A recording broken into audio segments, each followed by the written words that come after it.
আসসালামু আলাইকুম প্রিয় দর্শকবৃন্দ, সবাইকে শুভেচ্ছা জানিয়ে ভিকি জাহেদের অসাধারণ নির্মাণ চক্র ওয়েব সিরিজের সিজন 2 এর দ্বিতীয় অংশের এক্সপ্লেনেশন ভিডিও শুরু করছি। আগের ভিডিওতে আমরা 1 থেকে 4 নাম্বার এপিসোড পর্যন্ত এক্সপ্লেনেশন করেছিলাম। আজকে আমরা সিজন 2 এর এপিসোড 5 থেকে এপিসোড 8 পর্যন্ত এক্সপ্লেইন করব। তবে প্রথম পর্ব দেখা না থাকলে এখনই কার্ডে ক্লিক করে বা কমেন্ট থেকে দ্বিতীয় সিজনের প্রথম পর্বটি দেখে আসুন।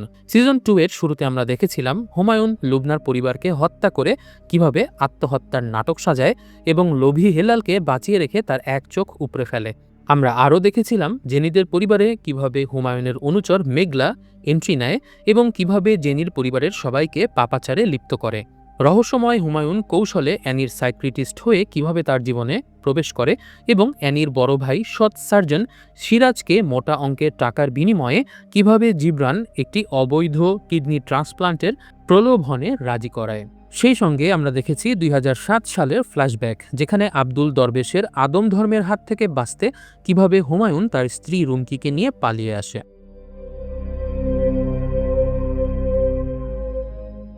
তো হুমায়ুন যখন হাসপাতালে যায়, ডক্টর বলে রুমকি প্রেগনেন্ট নয়, কিন্তু তার পেট ফুলে তখন অনেক বড় হয়ে আছে। বাসায় আনার পর রুমকি ব্যথায় কাতরাতে থাকে। হঠাৎ তাদের দরজায় কেউ নক করে।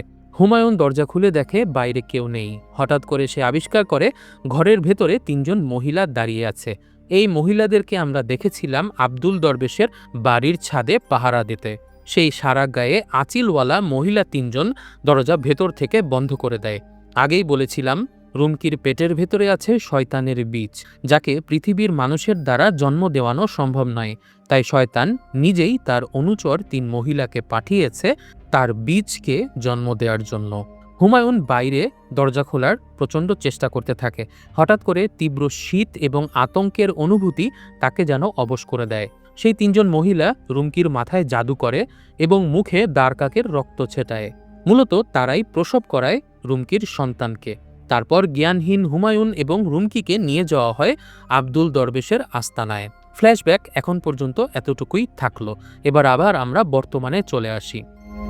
আপনাদের নিশ্চয়ই মনে আছে মেঘলা জেনিকে বলেছিল একটি আয়ুর্বেদিক গাছের কথা, যে গাছের মাধ্যমে জেনির অন্ধত্ব সারানো সম্ভব। মেঘলা বলে প্রতিদিন ভোর 5টায় খালি পেটে পানির সঙ্গে এই গাছের কিছু অংশ খেতে হবে। তবে কথাটা কাউকে বলা যাবে না, কারণ অবিশ্বাস বাতাসের সাথে মেশে। জেনি তাকে কথা দেয় এই কথাটা সে কাউকে বলবে না। সেদিন মেঘলার সঙ্গে অ্যানিরও দেখা হয়। সে হিচকককে নিজের কোলে নেয় এবং অদ্ভুতভাবে তাকিয়ে থাকে হিচককের দিকে, যেন হিচককের সঙ্গে মনে মনে কথা বলে সে। হঠাৎ করে হাবিব সাহেব ঘরে চলে আসে। এই মেয়েটি কিন্তু সেই মেয়ে যার সঙ্গে আগের রাতে শারীরিক সম্পর্ক করেছিল সে। হাবিব সাহেবের হাত থেকে কাগজ পড়ে যায়। হাবিব সাহেব ভেবেছিল মেঘলা হয়তো তার সমস্ত গোপন কথা ফাঁস করে দেবে, কিন্তু সে দেখতে পারে মেঘলা তাকে না চেনার ভান করছে। স্বস্তির নিঃশ্বাস ফেলে হাবিব সাহেব। এদিকে পুলিশ সেই ঠিকানাতে রেইড দেয়। তারা সেখানে ঝুনুর রক্তমাখা শার্ট খুঁজে পায়। তবে ঝুনুকে জিবরান আগেই সেখান থেকে অন্য জায়গাতে সরিয়ে নিয়েছিল। তবে সেখানে শুভ নামের আরেকটি ছেলে ছিল, যে কিনা দ্য ফাইনাল ট্রুথ গ্যাংয়েরই একজন সদস্য। তাকে পুলিশ গ্রেফতার করে নিয়ে আসে। আমরা আগের পর্বে দেখেছিলাম কিভাবে ডাক্তার সিরাজ টাকার লোভে কিডনি ট্রান্সপ্লান্টের অপারেশন করতে রাজি হয়। সেই টাকা পাবার পর স্ত্রী মিতুর জন্য একটা স্বর্ণের গহনা নিয়ে আসে সে। নেকলেসটা পেয়ে মিতু খুবই খুশি হয়। তার চোখ দিয়ে যেন আনন্দ ঠিকরে বের হচ্ছিল। হঠাৎ সিরাজের মোবাইলে একটা ভিডিও দেখতে থাকে সে। সেই ভিডিওতে আব্দুল মালেক নামের এক লোকের নিখোঁজ সংবাদ দেখানো হচ্ছিল। সিরাজ বুঝতে পারে এই আব্দুল মালেকেরই অপারেশন করেছে সে। সে বুঝতে পারে গরিব লোকের কিডনি ডোনেশনের যে গল্প জিবরান তাকে বলেছিল সেটা পুরোটাই মিথ্যা। সিরাজ ভয় পেতে থাকে সে হয়তো কোনো কিডনি পাচারকারী দলের সঙ্গে জড়িয়ে গেছে। সে দ্রুত জিবরানকে ফোন করে, কিন্তু জিবরানের সেই নাম্বারটা বন্ধ পায় সে। এদিকে আমরা দেখতে পাই সেই 3 জন বুড়িকে, যারা রুমকির গর্ভ থেকে সন্তান জন্ম দিয়েছিল। সেই 3 জন বুড়ি মাংস খেতে থাকে, আর হুমায়ুন জিবরান এবং মেঘলা সেটা তৃপ্তি নিয়ে দেখতে থাকে। আমরা বুঝতে পারি এই 3 জন এখন হুমায়ুনের সঙ্গেই থাকে। মেঘলা হুমায়ুনের কাছে এসে তার বশ্যতা স্বীকার করে, তার পায়ে চুমু খায় এবং কুকুরের মতো চাটতে থাকে তার পা। হুমায়ুন মেঘলাকে বলে, তার উপরে শয়তান খুশি হয়েছে, কারণ সে জেনির পরিবারের ভেতরে খুব সূক্ষ্মভাবে এন্ট্রি নিতে পেরেছে। তার কারণেই হাবিব সাহেব বৃদ্ধ বয়সে পাপাচারে লিপ্ত হয়েছে এবং জেনিরও বিশ্বাস অর্জন করেছে সে। কিন্তু জিব্রানকে সে ভয় দেখায়, কারণ জিব্রান এখনও ঝুনুর পেট থেকে কোনো কথা বের করতে পারেনি। এজন্য শয়তান জিব্রানের প্রতি অসন্তুষ্ট। জিব্রান একথা শুনে খুবই ভয় পেয়ে যায়। অ্যানির ভেতরে একটা পরিবর্তন লক্ষ্য করতে থাকি আমরা। অ্যানি আগে কোনো মানুষের সঙ্গে মিথ্যে বলতো না, কারো ক্ষতি করতো না। কিন্তু আমরা এবার দেখতে পাই সে রাস্তায় হাঁটতে হাঁটতে একটা ফকির তার কাছে টাকা চায়। অ্যানি টাকা দেওয়ার পরে ফকির তাকে থুতু মারে। তারপর অ্যানি ফকিরটাকে লাথি মারে। কিন্তু আসলে ফকিরটা থুতু মারেনি, পুরো ব্যাপারটাই ছিল অ্যানির মনের মিথ্যে বানানো নাটক। আশেপাশের লোকজন যখন এসে বলে আপনি ফকিরটাকে লাথি মারলেন কেন, তখন অ্যানি বলে এই ফকিরটা নাকি তাকে ব্যাড টাচ করেছে। তখন লোকজন ফকিরটাকে গণধোলাই দিয়ে রক্তাক্ত করে দেয়। ফকিরের গা থেকে রক্ত বের হতে দেখে অ্যানির ভেতরে কেমন যেন একটা ভালো লাগার অনুভূতি কাজ করতে থাকে। আমরা বুঝতে পারি শয়তানি শক্তি অ্যানিকে গ্রাস করে ফেলছে। এদিকে মেঘলার এনে দেওয়া ভেষজ ঔষধ খাওয়ার পর থেকেই জেনির কেমন মাথা জ্বালা করত। তাই মেঘলা তাকে ঘোরাতে নদীর পাড়ে নিয়ে আসে, যাতে খোলা হাওয়ায় তার মাথাটা একটু ফ্রেশ লাগে। কিন্তু জেনির হঠাৎ করে চোখ জ্বলা শুরু করে। তীব্র যন্ত্রণার মধ্যেই সে দৃষ্টিশক্তি ফিরে পায়। এ এক অপার্থিব আনন্দ। দীর্ঘ 12 বছরের অন্ধত্বের পর যখন সে চোখে দেখার অনুভূতি পুরোপুরি ভুলে গিয়েছিল, ঠিক সে সময়ই তার চোখের দৃষ্টি ফিরে আসলো। সব দেখতে পাচ্ছে সে। এক যুগ পর পৃথিবীর সৌন্দর্য দেখার যে অপার্থিব আনন্দ, সেটা অকল্পনীয়। জেনি দৃষ্টিশক্তি ফিরে পাবার পরেই রাহাতকে দেখতে চায়। সে মেঘলার সঙ্গে রাহাতের বাসায় যায়, কিন্তু সে চায় রাহাতকে সারপ্রাইজ দিতে, তাই অন্ধ সেজে রাহাতের বাসায় বেল বাজায়। রাহাত দরজা খুলে জেনিকে দেখে আবার রেগে যায়। সে জেনিকে ভেতরে নিয়ে আসে, কিন্তু খারাপ ব্যবহার করতে থাকে, কারণ রাহাতের ঘরের ভেতরে তখন ছিল জেনির ভাবি অর্থাৎ মিতু। রাহাতের কাজের ভেতরে বাধা পড়েছে। জেনিকে সে অপেক্ষা করে ভেতরে বলে আমি কাজটা শেষ করে আসছি। তাই বলে দরজা বন্ধ করে মেতে ওঠে মিতুর সঙ্গে লীলা খেলায়। জেনি এতক্ষণ অন্ধ হবার অভিনয় করে থাকলেও সে মুখের ভাব অনেক কষ্টে ধরে রাখে। দরজা লাগিয়ে ভেতরে যাবার পর জেনির ভেতরটা কষ্টে ফেটে যেতে থাকে। 15 বছরের প্রেম তার রাহাতের সঙ্গে, কিন্তু জেনির অন্ধত্বের সুযোগ নিয়ে রাহাত এবং তার ভাবি মিতু এরকম কাজ করবে সে কখনো স্বপ্নেও ভাবেনি। আগেই বলেছি, মানুষ যখন রাগে হিতাহিত জ্ঞান হারিয়ে ফেলে তখন শয়তান তার কানে ওয়াসওয়াসা দেয়া শুরু করে। সে জেনিকে বলতে থাকে শাস্তি দে, মেরে ফেল। জেনি তখন সেই ঘর থেকে একটা ছুরি হাতে নিয়ে দরজা ধাক্কা দিয়ে ঢোকে। রাহাত যখন বুঝতে পারে জেনি সব দেখতে পাচ্ছে, তখন সে প্রচণ্ড ভয় পেয়ে যায়। রাহাতকে ভয়ঙ্করভাবে ছুরি দিয়ে কুপিয়ে মারে জেনি। তার ভাবি মিতু যখন পালাতে যাইছিল তখন মেঘলা আটকে ফেলে। আসলে মেঘলা বাইরে দাঁড়িয়েই অপেক্ষা করছিল, কারণ সে জানতো জেনি এরকম কিছু একটা করে ফেলবে। মেঘলা জেনিকে ঠান্ডা করে। তার ভাবিকে জেনি হত্যাই করে ফেলতো যদি মেঘলা তাকে না আটকাতো। রাহাতকে খুন করা ছুরিটা দ্রুত মুছে ফেলে মেঘলা, যাতে সেখানে জেনির হাতের ছাপ না থাকে। তারপর তার ভাবি মিতুকে দিয়ে জোর করিয়ে সেই ছুরিটা ধরায়, অর্থাৎ রাহাতকে মারতে ব্যবহৃত সেই ছুরিতে বসিয়ে দেয় মিতুর হাতের আঙুলের ছাপ। তারপর সযত্নে সেটা একটা প্যাকেটে রেখে দেয়। মেঘলা মিতুকে বলে এখন থেকে তার কথা মতো চলতে। যদি সে না চলে তাহলে এই ছুরিটা পুলিশের কাছে দিয়ে দিবে। পুলিশ যখন দেখবে হত্যায় ব্যবহার হওয়া ছুরিতে শুধুমাত্র মিতুর আঙুলের ছাপ, তখন রাহাতকে হত্যার দায়ে ফেঁসে যাবে মিতু। এতক্ষণে নিশ্চয়ই আপনারা বুঝে গেছেন এই মেঘলা হচ্ছে হুমায়ুনেরই দলের লোক, এবং হুমায়ুন ইচ্ছে করে মেঘলাকে এই বাড়ির ভেতরে ঢুকিয়েছিল যাতে তার ভাবি মিতুকে হাতের পুতুল বানিয়ে ফেলতে পারে। হুমায়ুন নিজের লোক দিয়ে রাহাতের লাশকে গায়েব করে দেয়। হুমায়ুন তখন গিফট আর ফুল নিয়ে অ্যানির বাসায় আসে। সেই উপলক্ষটা আসলে ছিল জেনির চোখে দৃষ্টি ফিরে পাওয়া উপলক্ষে। মেঘলা তখন জেনির বাসাতেই ছিল। জেনির বাসার সবাই অনেক আনন্দ করছে জেনির দৃষ্টিশক্তি ফিরে পাওয়া উপলক্ষে। শুধুমাত্র জেনি মনমরা হয়ে আছে। মেঘলা যদিও জেনিকে অনেক শান্ত রাখার চেষ্টা করছে, এবং জেনি মেঘলা যা বলছে তাই শুনছে। সেটাই তো স্বাভাবিক, কারণ এই মেঘলাই হচ্ছে সেই নারী যে জেনির চোখে দৃষ্টি ফিরে দিয়েছে। তাই জেনির কাছে মেঘলা এখন প্রভুর মতো। সেদিন অ্যানি নিজের হাতে রান্না করেছিল, তবে হুমায়ুন আসার সময় নিজের রেসিপিতে বানানো একটা কাবাব নিয়ে এসেছিল। সবাই তারা একসঙ্গে খায়, তবে ভাবি মিতু খুব কষ্টে স্বাভাবিক থাকে। এরকম মুহূর্তে জেনির প্রেমিক রাহাত কেন সেখানে আসলো না সেটাই সবাই জিজ্ঞেস করে। তবে মেঘলা বলে রাহাতকে ফোনে পাচ্ছে না। তবে তারা জানতো না রাহাত তখন তাদের মাঝেই ছিল।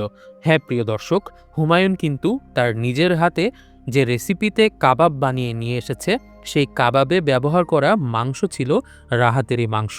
রাহাতের লাশকে তারা এভাবেই গায়েব করে। মানুষের মাংসের কাবাব যখন সবাই মুখে দেয় তখন গপাগপ করে খেতে থাকে। সৃষ্টির সেরা জীব মানুষ হয়ে যখন অন্য মানুষের মাংস ভক্ষণ করতে থাকে তখন তাদের কলব অপবিত্র হতে থাকে, তাদের রূহ বা আত্মা অপবিত্রতায় ভরে যেতে থাকে এবং তাদের ভেতর থেকে সৃষ্টিকর্তার রহমত চলে যেতে থাকে। তাই তাদের উপরে শয়তানির শক্তি আবির্ভূত হয় এবং তারা গপাগপ করে রাক্ষসের মতো সেই কাবাবগুলো খেতে থাকে। এদিকে মেঘলা কিন্তু হাবিব সাহেবের সঙ্গে শারীরিক সম্পর্কের পরিমাণ আরও বাড়িয়ে দেয়। ফলে হাবিব সাহেব মেঘলার উপর ডিপেন্ডেন্ট হয়ে পড়ে। মেঘলা তখন হাবিব সাহেবকে একটা গোল বাক্স দেয়, যেটার ভেতরে ছিল একটা ওষুধ, এবং কানে কানে তাকে কিছু একটা করতে বলে। আমরা আগে দেখেছিলাম পুলিশ ঝুনুকে যেখানে আটকে রাখা হয়েছিল সেখানে রেইড দিয়ে শুভ নামের এক লোককে ধরেছিল, কিন্তু তাকে অনেকবার পেটানো হলেও সে একটা কথাও উচ্চারিত করে না। লুবনা কিংবা ঝুনু কারো ব্যাপারেই সে কোনো কথা বলে না। তবে এ ব্যাপারটা নিয়ে হুমায়ুন একটু ভয়ে ছিল। সে মনে করেছিল শুভ হয়তো প্রচণ্ড পুলিশের মার খেয়ে সত্যিটা বলে দিতেও পারে। তাদের লুজ এন্ড শুভকে মারার জন্য সে হেলালকে অর্ডার করে। হেলাল একটা বিষ মেশানো খাবার নিয়ে জেলে যায়। এই বিষের বিশেষত্ব হচ্ছে কোনো পোস্টমর্টেমেই এই বিষের অস্তিত্ব ধরা পড়বে না। হেলাল একটা কনস্টেবলকে টাকা দিয়ে হাত করে, তাকে বলে সে শুভর বড় ভাই, অনেকদিন ভালো মন্দ কিছু খায়নি সে, তাই বাসা থেকে খাবার রান্না করে নিয়ে এসেছে। কনস্টেবল টাকা নিয়ে টিফিন বক্স জেলখানার ভেতরে ঢুকিয়ে দেয়। অনেকদিন পর ভালো খাবার খেয়ে শুভ গোগ্রাসে গিলতে থাকে, কিন্তু কিছুক্ষণের মধ্যেই বিষক্রিয়ায় আক্রান্ত হয়ে সে তরপাতে তরপাতে মারা যায়। শুভ মারা যাবার পর কনস্টেবল বুঝতে পারে খাবারে হয়তো কিছু মেশানো ছিল, কিন্তু নিজের চাকরি বাঁচানোর জন্য দ্রুত টিফিন বক্স সহ সব খাবার গায়েব করে ফেলে সে। শুভকে সুন্দরভাবে মেরে ফেলার কারণে হুমায়ুন হেলালের প্রতি খুশি হয়। যেহেতু শুভ মারা গেছে, কাজেই তাদের আর কোনো লুজ এন্ড থাকলো না এবং গোপন কথা ফাঁস হবারও টার্গেট থাকলো না। হুমায়ুন বলে এবছর শয়তানের টার্গেট 17,13,537 জন মানুষকে আত্মহত্যা করানো এবং সমসংখ্যক মানুষের ডিভোর্স করানো। এই দুটো কাজ শয়তানের সবচেয়ে প্রিয়। স্রষ্টার দেয়ার জীবনকে আত্মহত্যার মাধ্যমে নষ্ট করা এবং স্বামী স্ত্রীর পবিত্র সম্পর্ক নষ্ট করার মাধ্যমে শয়তান পৃথিবীতে তার আধিপত্য বিস্তার করে। আর এই নাম্বারের কোটা পূরণ করতে পারলেই দরজা শয়তান পূজারীদের দখলে চলে আসবে। ঝুনুকে তারা আপাতত হুমায়ুনের বাসায় নিয়ে আসে, কারণ তারা জানতো সেলিম কখনো না কখনো ঝুনুকে উদ্ধার করতে সেখানে আসবেই। আপাতত হুমায়ুনের সেলিমকে প্রচণ্ড দরকার, কারণ লুবনার লাশ কোথায় সেটা সে জানে না। তাই সেলিমের ঠিকানা বের করার জন্য হুমায়ুন জিবরানের ওপর প্রেশার দিতে থাকে। আমরা দেখতে পাই হেলাল চলে আসে ডাক্তার সিরাজের চেম্বারে। ডাক্তার সিরাজ তখন আগের পেশেন্টের ব্যাপারে প্রশ্ন করে যে আব্দুল মালেক, সে তো আসলে কোনো ডোনার ছিল না, তাকে অপহরণ করে তার কিডনি খুলে নিতে বাধ্য করা হয়েছে তাকে। কিন্তু এই প্রশ্ন শুনে হেলাল ক্ষেপে যায়, বলে এই কাজের সঙ্গে সিরাজও তো জড়িত, সে পুলিশের কাছে গেলে পুলিশ তাকেই আটক করবে। তবে সে তাকে নতুন অফার দেয়, এবার তাকে করতে হবে লিভার ট্রান্সপ্লান্ট, অর্থাৎ একজনের শরীর থেকে লিভার কেটে ফেলতে হবে। তবে এবার ডক্টর সিরাজ পাবে 10 লক্ষ টাকা। আবারও সিরাজের কানে শয়তান ওয়াসওয়াসা দেওয়া শুরু করে, তবে সিরাজ এবার রাজি হয় না। যদিও সিরাজ বোঝে এটা একটা ওয়ান ওয়ে জার্নি, সে রাজি না হলেও এই কথা কখনোই পুলিশকে বলতে পারবে না। এদিকে আমরা দেখতে পাই হাবিব সাহেব তার স্ত্রী পারভিন, যে অসুস্থ অবস্থায় পড়েছিল, তার কাছে এসে ভালো ভালো কথা বলতে থাকে। এই বাড়ি, এই সংসার, সব কিছুই যে পারভিনকে মিস করে এ ব্যাপারে সে অনেক কথা বলে। হঠাৎ করে স্বামীর মুখে এরকম মধু বর্ষিত হতে দেখে পারভিন অনেক খুশি হয়ে যায়। আসলে পুরোটাই ছিল সেই ওষুধ খাওয়ানোর টেকনিক। হাবিব সেই মেঘলার দেয়া গোল বাক্সের ওষুধ পারভিনের হাতে দেয়, বলে খুব ভালো একজন হেকিমের কাছ থেকে এই ওষুধ এনেছি, এই ওষুধের অলৌকিক গুণ আছে, সব রোগ ভালো হয়ে যাবে। 9 দিন খাবার পর একটা পশু বলি দিতে হবে। পারভিন প্রথমে বলে এটা তো শিরক, কিন্তু ইতিমধ্যে সে দেখেছে যিনি একটা আয়ুর্বেদ ওষুধের কল্যাণে দৃষ্টিশক্তি ফিরে পেয়েছে, তাই তার ভেতরে একটা বিশ্বাস জন্ম নেয় হয়তো এই ওষুধ খেয়েও সে ভালো হয়ে যাবে। ঘরের ভেতরে এমনিতেই শয়তানের আসর ছিল, তাই পারভিনের কানের ভেতরে শয়তানের ওয়াসওয়াসা যখন চলে আসে যে এই ওষুধ খেলে তুই ভালো হয়ে যাবি, তখন সেই ওষুধ খাওয়া শুরু করে পারভিন, আর নিষিদ্ধ ওষুধে নেশার মতো সুখ অনুভব করতে থাকে সে। আমরা দেখতে পাই মিতু আবার ঝগড়া করছে ডাক্তার সিরাজের সাথে। মাত্র কয়েকদিন আগে একটা স্বর্ণের নেকলেস উপহার পাবার পরেও এখন সে আইফোন 17 প্রো ম্যাক্স কিনে দেওয়ার জন্য সিরাজের সঙ্গে ঝগড়া করতে থাকে। সিরাজের মাথায় প্রচণ্ড যন্ত্রণা শুরু হয়ে যায়। এরপরেই মেয়েকে নিয়ে সে বের হয়ে যায়। আসলে সবই মেঘলা মিতুকে শিখিয়ে দিয়েছে। যেহেতু ডাক্তার সিরাজ অপারেশন করতে রাজি হয়নি, তাই হুমায়ুন মেঘলাকে বলেছে মিতুকে দিয়ে ডাক্তার সিরাজের ওপরে আবারও চাপ প্রয়োগ করতে। মিতু যখন বাসায় ঝগড়াঝাটি শুরু করবে এবং টাকা করবে, তখন ডাক্তার সিরাজ বাধ্য হবে তাদের ফাঁদে আবারও পা দিতে। এ কারণেই কিন্তু মেঘলার হাতের পুতুল বানানো হয়েছে মিতুকে রাহাতের হত্যাকাণ্ডের মাধ্যমে। সেদিন হুমায়ুন অ্যানিকে নিজের বাড়িতে দাওয়াত দেয়। হুমায়ুনের বাড়িটা ছিল ব্রিটিশ আমলে তৈরি। ইন্টেরিয়র করিয়েছে হুমায়ুন। প্রচণ্ড সুন্দর সেই বাড়িতে এসে অ্যানি মুগ্ধ হয়ে যায়। হুমায়ুন অ্যানির জন্য একটা জুস নিয়ে আসে। জুসের ভেতরে ছিল রক্তের মাদকতা। জুসটা খাওয়ার পর থেকেই অ্যানির মাথা কেমন ঝিমঝিম করতে থাকে। হুমায়ুন সেই সঙ্গে মন্ত্র পড়ে তাকে অজ্ঞান করে ফেলে। তারপর বিছানায় এনে শোয়ায় এবং তার সঙ্গে শারীরিক সম্পর্কে লিপ্ত হয় হুমায়ুন। আসলে প্রথম থেকে হুমায়ুনের এটাই টার্গেট ছিল, অ্যানিকে ভালোবাসার মোহে অন্ধ করে তার সঙ্গে শারীরিক স্থাপন করা এবং নিজের উত্তরসূরির বীজ অ্যানির গর্ভে স্থাপন করা। এই পর্যায়ে আমরা আবারও ফিরে যাব 2007 সালে আব্দুল দরবেশের বাড়িতে। সে সময় হুমায়ুন এবং রুমকিকে ধরে বেঁধে রাখা হয়েছিল। তাদের সন্তানকে সামনে বসিয়ে আব্দুল দরবেশ একটা রিচুয়াল করছিল। তাদের একটা ছেলে হয়েছিল। আব্দুল দরবেশ বলে এই ছেলে হবে পৃথিবীর সবচেয়ে শক্তিশালী মানুষ। ওরা 5 দিন ঘুমিয়েছিল এবং ছেলেটা সেই 5 দিনে 5 বছরে পরিণত হয়েছিল। অর্থাৎ প্রতিদিন ছেলেটা 1 বছরের সমান করে বড় হতো। ছেলেটার গায়ের রক্ত দিয়ে এবং বিভিন্ন ধরনের হারাম জিনিসপত্র খাইয়ে তাকে বড় করে তুলছিল আব্দুল দরবেশ। সেই সঙ্গে ছিল সেই 3 জন মহিলা। 10 দিনে সেই ছেলেটি 10 বছরে পরিণত হল। 15 দিনে 15 বছর, 20 দিনে 20 বছর, 30 দিন পর সে হয়ে গেল 30 বছর বয়সী একজন যুবক, পৃথিবীর সবচেয়ে শক্তিধর প্রাণী। সেই ছেলেটির চেহারা হুবহু ছিল তার বাবা হুমায়ুনের মতো। নগ্ন হয়ে সে নিজের মা বাবার সামনে যায়। হুমায়ুন নিজের ছেলের চেহারা দেখে চমকে যায়। মাত্র 1 মাসে তার ছেলে পরিণত হয়েছে 30 বছরের যুবকে। কিন্তু তার ছেলে প্রথম সুযোগেই তাকে জবাই করে হত্যা করে। অর্থাৎ হুমায়ুন অনেক আগেই মারা গেছে এবং তাকে মেরেছে তার ছেলে। আব্দুল দরবেশকে সেই ছেলেটি চুমু দেয়। শেষ দায়িত্ব ছিল আব্দুল দরবেশকে দরজাতে প্রবেশ করানো। তার মানে হুমায়ুন মরে গেছে 2007 সালেই। এই পৃথিবী যাকে হুমায়ুন হিসেবে চেনে, অর্থাৎ আমরা এই পুরো সিরিজে যাকে হুমায়ুন হিসেবে চিনি, সে আসলে হুমায়ুনের ছেলে। অথবা বলা যায় হুমায়ুন তার বায়োলজিক্যাল ফাদার হলেও সে আসলে শয়তানের পুত্র। তবে হুমায়ুনের মৃত্যুর পর তার ছেলে তার বাবার নাম চুরি করেই বেড়ে উঠেছে। অর্থাৎ আশেপাশের সবাই জানতো আব্দুল দরবেশের জামাই হুমায়ুন বেঁচে আছে, কিন্তু আসলে সে ছিল হুমায়ুনের ছেলে। এখান থেকে হুমায়ুনের ছেলেকে সিরিজে মেমন নামে উল্লেখ করা হয়েছে। হতে পারে এটি তার নাম, তবে আমি একটু ঘাটাঘাটি করে দেখলাম বিবলিক্যাল টার্ম বা প্রাচীন লিটারেচার অনুযায়ী লুসিফার বা শয়তানের একজন পুত্রের নাম হচ্ছে মেমন, যে পৃথিবীতে লোভ বিস্তার করার কাজ করে। এই সিরিজে মেমনকেও আমরা একই কাজ করতে দেখি, যে টাকা, খাবার কিংবা যৌনতার লোভ দেখিয়ে মানুষকে পথভ্রষ্ট করত এবং তাদের ঈমান নষ্ট করত। মেমন স্বাবলম্বী হবার পরেই আব্দুল দরবেশ এবং রুমকি সহ তার পরিবারের বাকি সদস্যরা ট্রেনে কাটা পড়ে আত্মহত্যা করে। আব্দুল দরবেশ মেমনের মাধ্যমে শয়তানের বীজ পৃথিবীতে এনেছে। এখন সপরিবারে আত্মহত্যা করে শয়তানকে খুশি করে নিজের দায়িত্ব সম্পন্ন করে। কিন্তু রুমকির আত্মা এরপর থেকে বিভিন্নভাবে মেমনকে বিভ্রান্ত করার চেষ্টা করত। রুমকি শয়তানের কাছে আত্মা বিক্রি করেনি, তাই সে বারবার মেমনের কাছে ঘুরে বেড়াতো, তাকে বিরক্ত করত এবং তাকে আত্মহত্যা করার জন্য প্ররোচিত করত। মেমন অনেক শক্তিশালী হলেও রুমকিকে সে মাথা থেকে বের করতে পারত না, কারণ সে ছিল তার মা, রক্তের বাঁধন। রুমকি যতদিন থাকবে ততদিনই বিভ্রান্ত করবে এই মেমনকে। অ্যানি ঘুম থেকে ওঠে, তার মা তাকে ফোন দেয়, তাদের বাসায় পুলিশ এসেছে।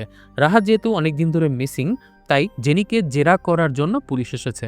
পুলিশ রাহাতের ফোন ট্রেস করে দেখেছে রাহাত হারিয়ে যাবার সময় তার বাসাতেই ছিল।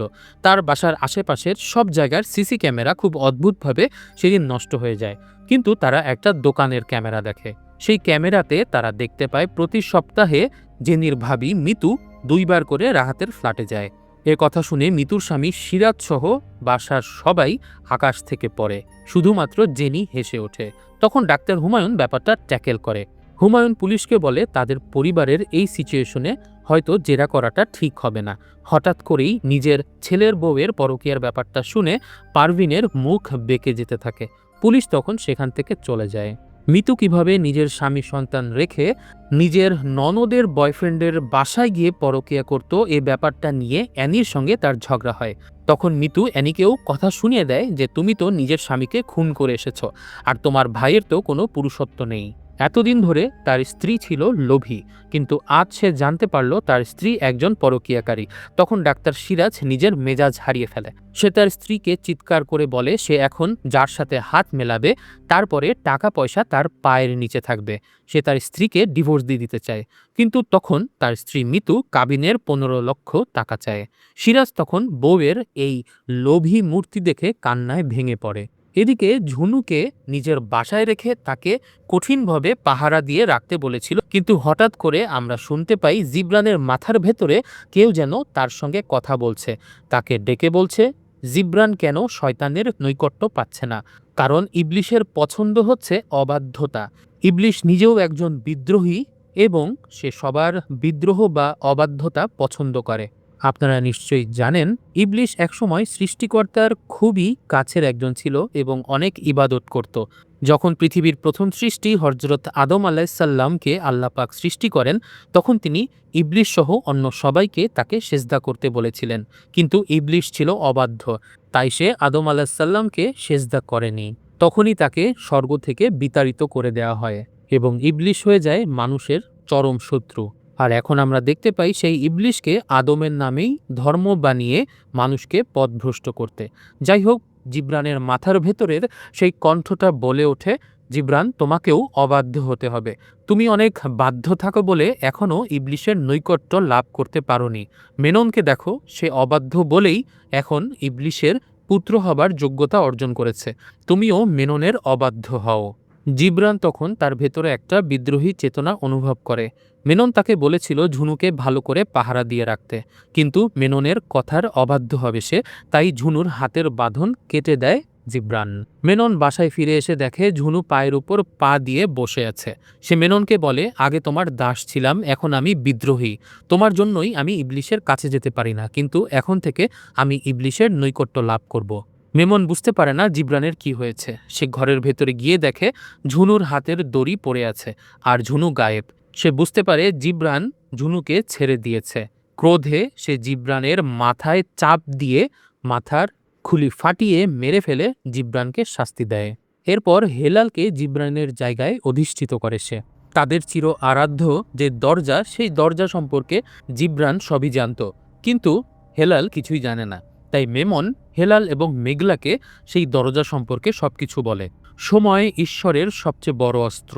সময়ের চাবি যার হাতে সেই সর্বশক্তিমান। সৃষ্টিকর্তা সবসময় সময় দিয়ে তার সৃষ্টিকে নিয়ন্ত্রণ করে থাকেন। সেই সময়ের নিয়ন্ত্রণ যেই দরজার মাধ্যমে নেওয়া যায়, সেই দরজাকেই এখানে দেখানো হয়েছে। আমি আগের সিজনেই বলেছিলাম এই দরজাটি আসলে এক ডাইমেনশন থেকে অন্য ডাইমেনশনে প্রবেশের একটি পথ। সময়ের যেই দরজা দিয়ে অতীত থেকে বর্তমান কিংবা বর্তমান থেকে ভবিষ্যতে যাওয়া যায়, সেই দরজাকেই বলা হচ্ছে সময়ের প্রবেশপথ। সময়কে কেবল একটি চলক হিসাবে না দেখে যদি অন্য ডাইমেনশনে প্রবেশের পথ হিসাবে কল্পনা করা হয়, তবে মহাবিশ্বের এক পরম রহস্য উন্মোচিত হয়। আধুনিক বিজ্ঞানের প্রেক্ষাপটে আমরা যদি আপেক্ষিকতার তথ্য সম্পর্কে জানি, আলবার্ট আইনস্টাইন আমাদের শিখিয়েছেন যে সময় স্থির কোনো কিছু নয়, বরং এটি স্থান এর সাথে মিশে এক চতুর্মাত্রিক ক্ষেত্র তৈরি করে। এই তত্ত্বে সময়কে একটি নদীর মতো প্রবাহমান ধরা হয়, যেখানে অভিকর্ষ বা অতি দ্রুত গতিবেগের প্রভাবে সময়ের স্রোত ধীর বা দ্রুত হতে পারে। আবার তাত্ত্বিক পদার্থবিজ্ঞানে ওয়ার্মহোল বা কৃষ্ণ গহ্বরের মতো ধারণাগুলো মূলত সেই দরজার কথাই বলে। এই ওয়ার্মহোলের মাধ্যমে মানুষ কিন্তু মহাবিশ্বের এক প্রান্ত থেকে ঢুকে অন্য প্রান্ত দিয়ে বের হতে পারে, এক কাল দিয়ে ঢুকে অন্য কালে পদার্পণ করতে পারে। আপনারা যারা ডার্ক ওয়েব সিরিজ দেখেছেন তারা কিন্তু এই ওয়ার্মহোলের ব্যাপারে জানেন। আমি এর আগে আমার চ্যানেলে বডিজ নামের একটা ওয়েব সিরিজ এক্সপ্লেইন করেছিলাম, যেখানে আমি ওয়ার্ম হোলের ব্যাপারে আরও বিস্তারিত ব্যাখ্যা করেছিলাম। আপনারা চাইলে সেই ভিডিওটিও দেখে নিতে পারেন। মানুষ যদি কখনো ওয়ার্ম হোল বা সময়ের প্রবেশ পথের নিয়ন্ত্রণ নিতে পারে, তাহলে মহাবিশ্বের এক প্রান্ত থেকে অন্য প্রান্তে খুব সহজেই পদার্পণ করতে পারবে। এই ডাইমেনশন বা মাত্রা জয় করার অর্থ হলো প্রকৃতির সবচেয়ে শক্তিশালী সীমাবদ্ধতাকে অতিক্রম করা। আর সে কারণেই যার হাতে সময়ের নিয়ন্ত্রণ থাকে তাকেই প্রকৃত অর্থে সর্বশক্তিমান বা অজেয় হিসাবে কল্পনা করা হয়। ধর্মীয় ও আধ্যাত্মিক দর্শনেও সময়ের এই নিয়ন্ত্রিত রূপটি অত্যন্ত তাৎপর্যপূর্ণ। অধিকাংশ ধর্মমতে সৃষ্টি জগৎ সময়ের অধীন হলেও স্রষ্টা নিজে সময়ের ঊর্ধ্বে বা কালজয়ী, অর্থাৎ সময় সম্পূর্ণ স্রষ্টার নিয়ন্ত্রণে। তিনি সময়ের ঊর্ধ্বে, তার কখনো বয়স হয় না, তিনি চিরঞ্জীব। মানুষের জন্য সময় একটি সরল রেখার মতো পথ। আমাদের জীবন বর্তমান থেকে ভবিষ্যতের দিকে যেতে থাকে। একসময় আমাদের জীবনে বার্ধক্য এবং মৃত্যুও আসবে, কিন্তু আধ্যাত্মিক সাধনায় সময়কে এমন একটি পর্দা বা দরজা হিসাবে দেখা হয় যা ভেদ করতে পারলে অবিনশ্বর সত্যের দেখা পাওয়া সম্ভব। এখানেই টাইম ট্রাভেল বা সময় ভ্রমণের ধারণাটি ভাগ্যের সাথে গভীরভাবে জড়িয়ে যায়। মানুষ যখন অতীত বা ভবিষ্যতে ভ্রমণের স্বপ্ন দেখে, তখন তার মূল উদ্দেশ্য থাকে বর্তমানের কোনো অপূর্ণতা মোচন করা বা ভবিষ্যতে গিয়ে নিজের অনুকূলে সবকিছু সাজানো। মানুষ যদি পারত, তাহলে অতীতে গিয়ে তার অতীত পরিবর্তন করে আসতো, কিংবা ভবিষ্যতে গিয়ে নিজের পছন্দ মতো ভবিষ্যৎকে সাজিয়ে রাখতে পারত। এ কারণেই মহান সৃষ্টিকর্তা সময়কে মানুষের হাতে দেননি, সময়ের নিয়ন্ত্রণ রেখেছেন নিজের হাতে। কিন্তু ইবলিশ সবসময় চায় সময়ের ভারসাম্য নষ্ট করতে।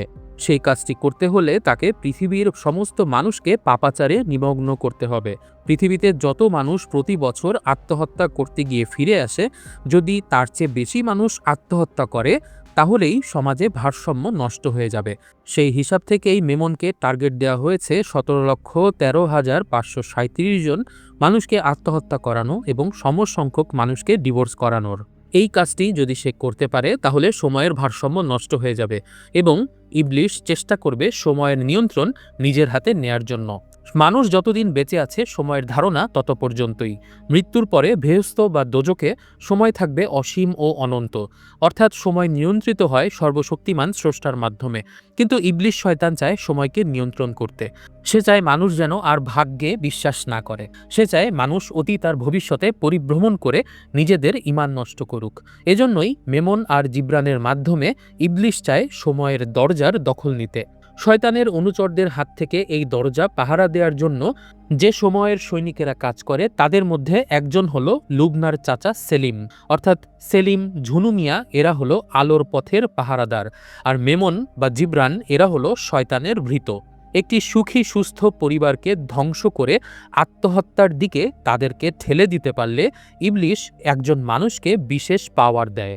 আগেরবার হুমায়ুন আব্দুল মজিদের পরিবারকে আত্মহত্যার দিকে ঠেলে দিয়েছিল বলেই ইবলিশ তাকে একটা পাওয়ার দিয়েছিল, যেই পাওয়ারের মাধ্যমে সে অন্ধ জেনির চোখের দৃষ্টি ফিরিয়ে দিতে পেরেছে। মানুষের করা ছোট ছোট পাপের মাধ্যমে সৃষ্টির শ্রেষ্ঠ জীব মানুষকে জাহান্নামের দরজা দিয়ে প্রবেশ করানোই ছিল হুমায়ুনের টার্গেট। একই সাথে একই পরিবারের সবাইকে আত্মহত্যা করানোর মাধ্যমে শয়তানি শক্তির একটি প্রচারণাও তাদের হয়ে যায়। এদিকে আমরা দেখতে পাই অ্যানি বমি করা শুরু করে, তার পিরিয়ডও মিস হয়। অ্যানি প্রেগনেন্সি টেস্ট করে দেখতে পায় রেজাল্ট পজিটিভ। আসলে অ্যানির পরিবারই ছিল মেমনের কাছে তুরুপের তাস।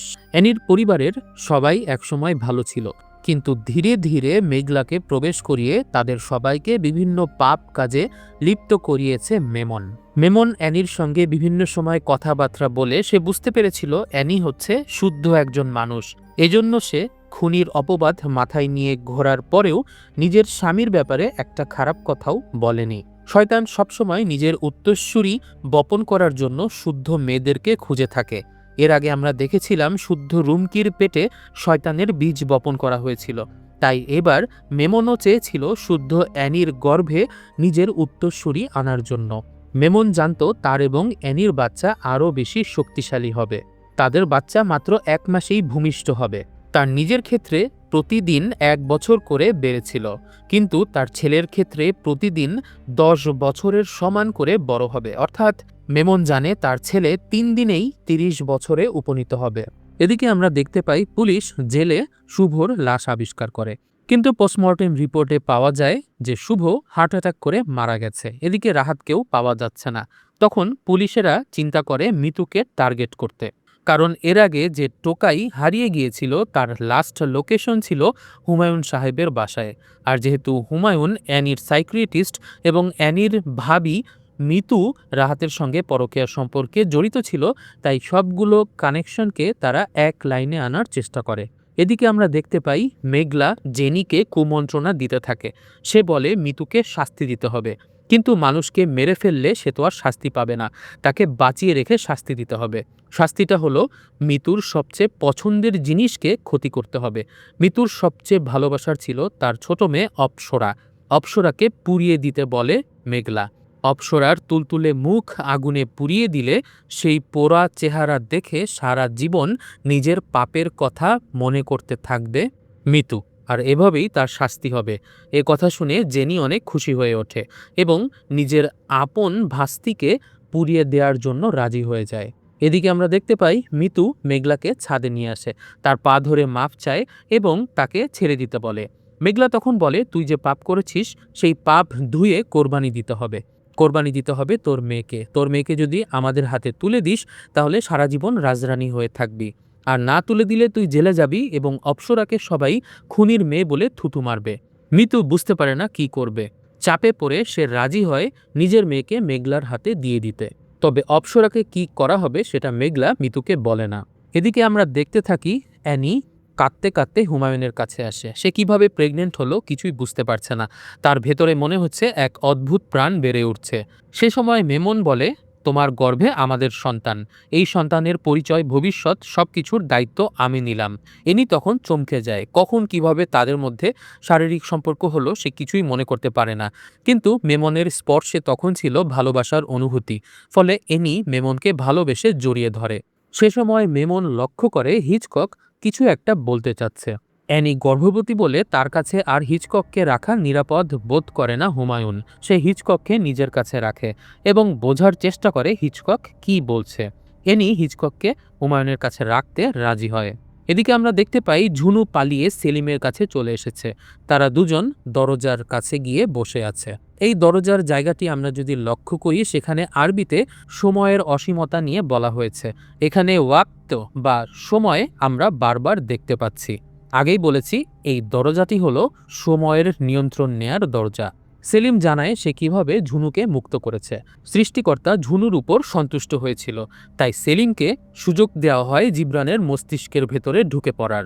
সর্বশক্তিমানের অনুগ্রহে সেলিম জিবরানের মস্তিষ্কে যেয়ে তাকে প্রলুব্ধ করে বিদ্রোহ করে শয়তানের আরও কাছে যেতে। বোকা জিবরান সেলিমের কণ্ঠস্বরকেই মনে করে নেয় তার প্রভু শয়তানের কণ্ঠস্বর এবং বোকার মতো ঝুনুকে ছেড়ে দেয়। আসলে সেলিম ছিল সময়ের পাহারাদার। অন্ধকারের হাত থেকে আলোকে উদ্ধার করাই তার কাজ। কিন্তু ঝুনু মরে যেতে চায়, কারণ তার সারা শরীরে অজস্র যন্ত্রণা। এছাড়া তার জিহ্বাও ছিল না, তাই সে সেলিমের সঙ্গে কিন্তু কোনো কথাও বলতে পারছিল না। পুরো কনভারসেশনটাই সে মস্তিষ্কের তরঙ্গ তথা টেলিপ্যাথি দিয়ে করে। এদিকে হাবিব সাহেবের স্ত্রী ৯ দিন ওষুধ খাবার পর তার পালা আসে পশু বলি দেয়ার। সে অপ্সরার পালা বিড়ালটাকে ছাদে নিয়ে আসে এবং ঘাড় মোটকে সেটাকে হত্যা করে। তারপর আগুনে পুড়িয়ে দেয় সেই বিড়ালটার লাশ। বিড়ালের খোঁজে সব জায়গাতে অপ্সরা খুঁজতে থাকে। তখন মিতু অপ্সরাকে বলে মেঘলার কাছে বিড়ালটা যেতে পারে। বিড়াল খোঁজার জন্য মেঘলা অপ্সরাকে নিয়ে চলে যায় নিজেদের বন্দিশালায়, যেখানে আগে থেকেই অপেক্ষা করছিল জেনি। জেনিকে দেখে অপ্সরা খুশি হয়ে ওঠে, কিন্তু মেঘলা পেছন থেকে ক্লোরোফর্ম মাখা রুমাল চেপে ধরে অপ্সরাকে অজ্ঞান করে দেয়। তারপর জেনির হাতে দিয়ে দেয় একটা ফ্লেম থ্রোয়ার টর্চ। সেই টর্চের আগুন দিয়ে বিভৎসভাবে অপ্সরার মুখ পুড়িয়ে দেয় জেনি। জেনির ভেতরে তখন শয়তানি শক্তি পুরোটাই গ্রাস করে নিয়েছে। এদিকে ব্যভিচারী স্ত্রী মিতুকে তালাক দেওয়ার জন্য সিরাজ হেলালের কাছ থেকে ১০ লাখ টাকা নিয়ে তার বিনিময়ে লিভার ট্রান্সপ্লান্ট অপারেশন করতে রাজি হয়ে যায়। কিন্তু অপারেশন করতে গিয়ে দেখে অপারেশন থিয়েটারে শোয়ানো আছে একটা বাচ্চা মেয়ে, যার মুখ পুরোটা ব্যান্ডেজ করা। আপনারা বুঝতেই পারছেন এই মেয়েটি আর কেউ নয়, সিরাজের নিজের মেয়ে অপ্সরা, যার মুখ পুড়িয়ে দিয়ে তারপর মুখে ব্যান্ডেজ করে এখানে শুইয়ে রাখা হয়েছে। তার মানে অপ্সরার মুখ পোড়ানোর উদ্দেশ্য ছিল একটাই, যাতে তার বাবা তাকে চিনতে না পারে। সিরাজ প্রথমে ইতস্তত করে, কিন্তু হেলাল যখন আবার তাকে টাকার লোভ দেখায় এবং সিরাজের যখন মনে পড়ে যে এই টাকা দিয়ে মিতুকে ডিভোর্স দিতে হবে, তখন সিরাজ অপারেশন করতে রাজি হয়ে যায়। নিজের হাতে নিজের মেয়ের লিভার কেটে বের করে সে। বের করার পরে রক্তমাখা হাত চোখের সামনে নিয়ে হাসতে থাকে। সে হাসছিল টাকা পাওয়ার আনন্দে, কিন্তু সে জানতেও পারল না তার নিজের রক্তই ছিল তার নিজের হাতে। বলাই বাহুল্য, কলিজা কেটে ফেলার পর অপ্সরার মৃত্যু হয়। অপ্সরার কলিজা মেঘলা নিয়ে আসে মেমনের কাছে। মেমন কলিজার উপর একটা কাগজ রাখে, যে কাগজের ভেতরে ব্ল্যাক ম্যাজিকের নানান সিম্বল আঁকিবুকি করা ছিল। সেই কাগজটা কলিজার উপর রেখে সেটা ভালো করে বেঁধে দেয়, অনেকটা বড় একটা তাবিজের মতো করে। সেই কলিজাটিকে সে যখন কালো জাদু করা শেষ হয়, তখন সেটাকে ভালো করে রান্না করতে বলে মেঘলাকে। সে এই কলিজার স্পেশাল রেসিপি এনির পরিবারের সবাইকে খাওয়াবে। তারা যখন খাবে তখন তারা হয়ে যাবে শয়তানের হাতের পুতুল। স্রষ্টার শেষ আশীর্বাদ বা রহমতটুকুও তাদের ভেতর থেকে তখন মুছে যাবে।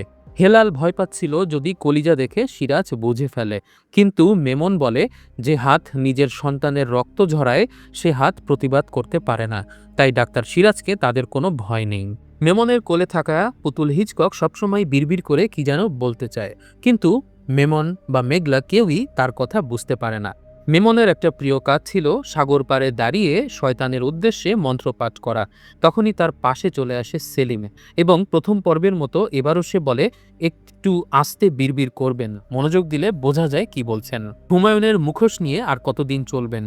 অর্থাৎ আমরা বুঝতে পারি সেলিম জানে মেমন যে হুমায়ুন নয়।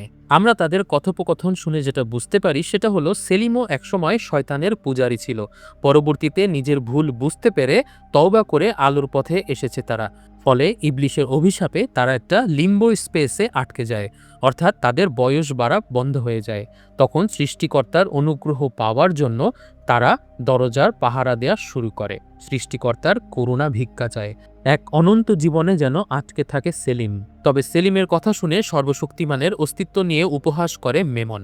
তবে মেমনের কথা শুনে সেলিম তাকে প্রস্তুত থাকতে বলে। মেমন হয়তো ভাবছে তাকে কেউ ধ্বংস করতে পারবে না, কিন্তু সে জানায় লুবনার প্রতিশোধ সে নিজেই নেবে। লুবনার কথা শুনে মেমন একটু ঘাবড়ে যায়। সেলিম জানায় দরজার এপাশে যে মৃত সে হয়তো অন্য রূপে দরজার ওপাশে দাঁড়িয়ে আছে। সেলিম এতটুকু বলেই সেখান থেকে উধাও হয়ে যায়। এদিকে আমরা দেখতে পাই পুলিশ হুমায়ুন সাহেবের ব্যাপারে ইনভেস্টিগেট করা শুরু করে। আগেই বলেছিলাম সেই টোকাইয়ের লাস্ট লোকেশন হুমায়ুনের বাসায় থাকার কারণে পুলিশের সন্দেহটা জাগ্রত হয়েছিল। হুমায়ুনের ব্যাপারে বিস্তারিত জানার পর তাদের চোখ চরকগাছ হয়ে যায়। হুমায়ুনের মাত্র ক্লাস 10 পর্যন্ত পড়াশোনা, তারপরেই তার সঙ্গে বিয়ে হয় আব্দুল দরবেশের মেয়ে রুমকির। আব্দুল দরবেশের পুরো পরিবার ট্রেন দুর্ঘটনায় মারা যাওয়ার পরের দিনই হুমায়ুন রোমানিয়ায় চলে যায়। কোথা থেকে তার পাসপোর্ট, ভিসা কিংবা টাকা পয়সার ব্যবস্থা হলো কেউই জানে না। 5 বছর পরে সে দেশে ফিরে আসে। দেশে ফিরে শুরুর দিকে ধার্মিক হিসাবে আত্মপ্রকাশ করেছিল সে। একটা অন্ধ বধির স্কুলের শিক্ষক ছিল। তারপরে ঢাকায় এসে মিডিয়ার লাইনে ঢুকে যায়।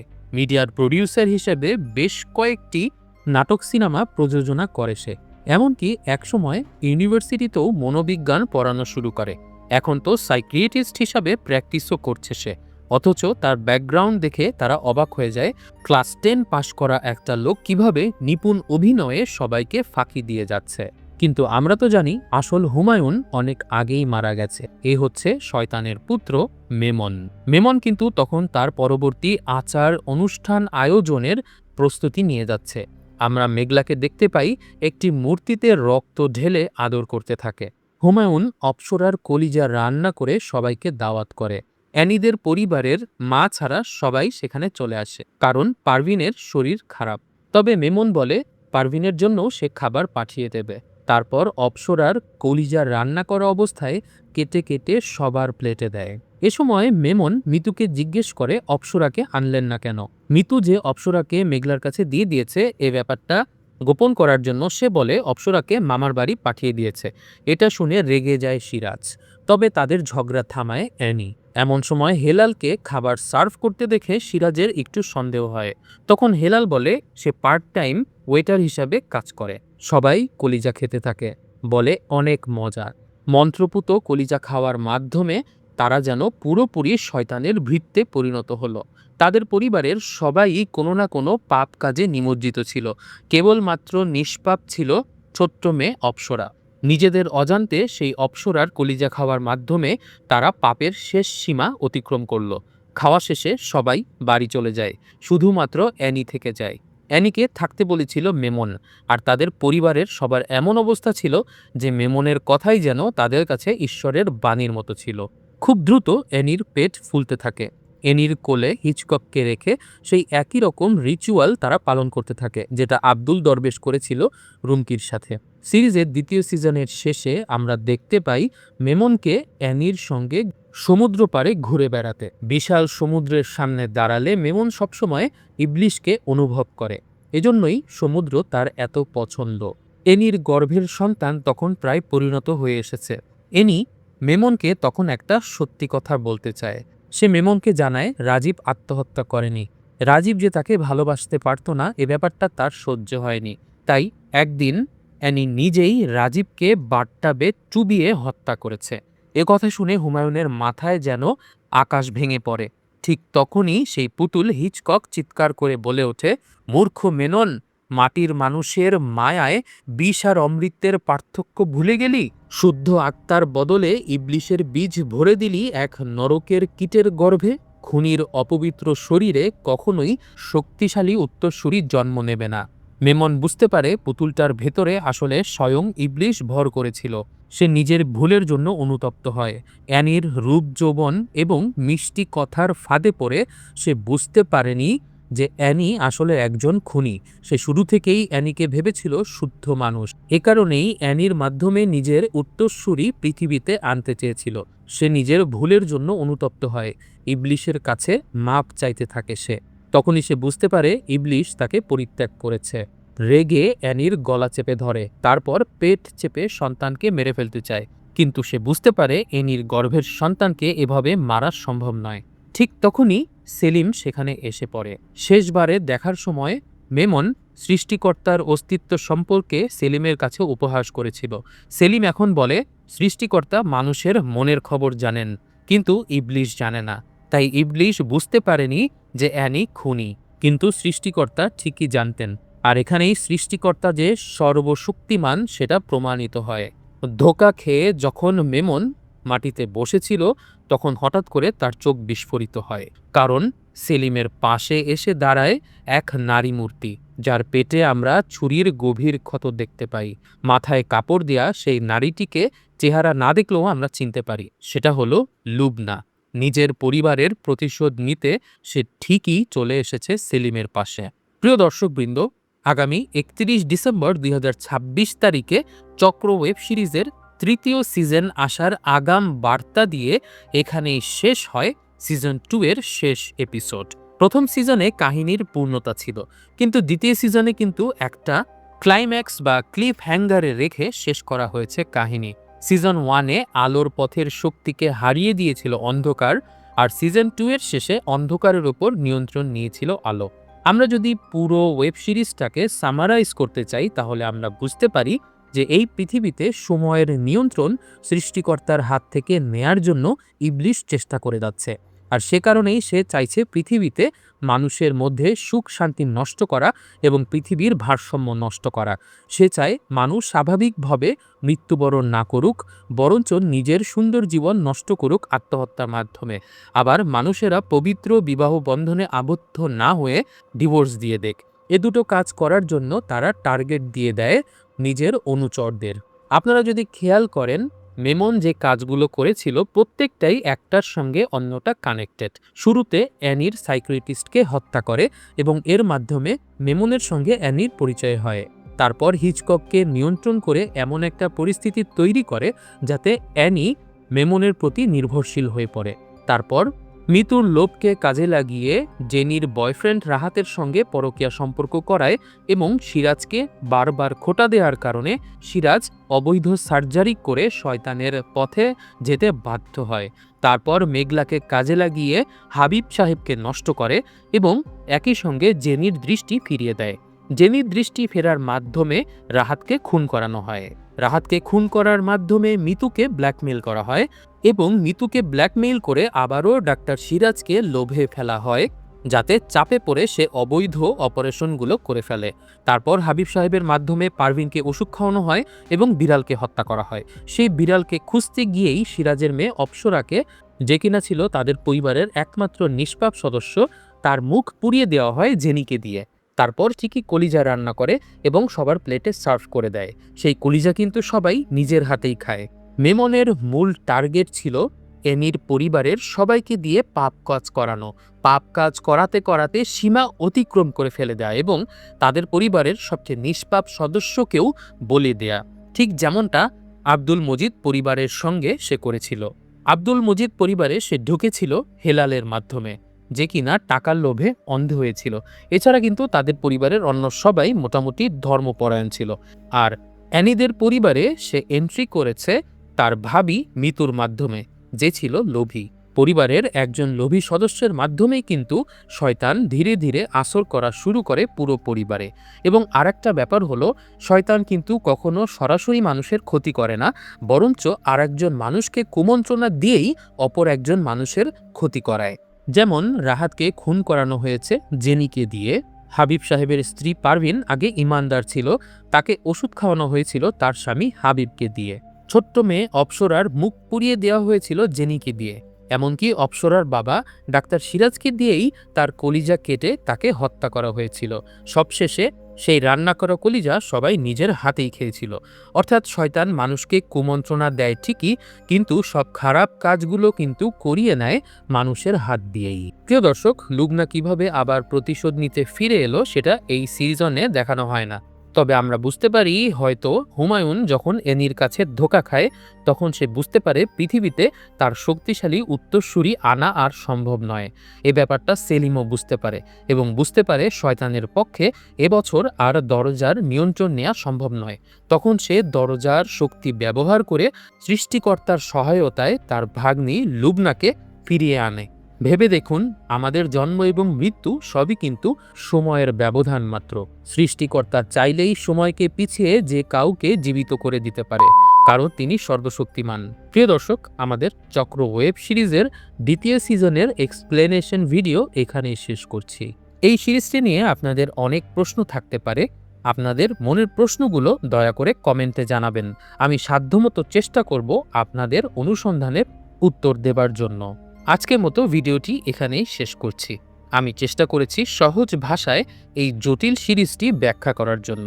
আপনাদের যদি ভিডিওটি ভালো লাগে তাহলে অবশ্যই লাইক দেবেন, কমেন্ট করে উৎসাহিত করবেন এবং এরকম আরও ভিডিও দেখতে চাইলে আমাদের চ্যানেলটি অনুগ্রহ করে সাবস্ক্রাইব করে দিবেন। সবাই অনেক ভালো থাকবেন, সুস্থ থাকবেন এবং শয়তানের ওয়াসওয়াসা থেকে নিজেকে নিরাপদ রাখবেন।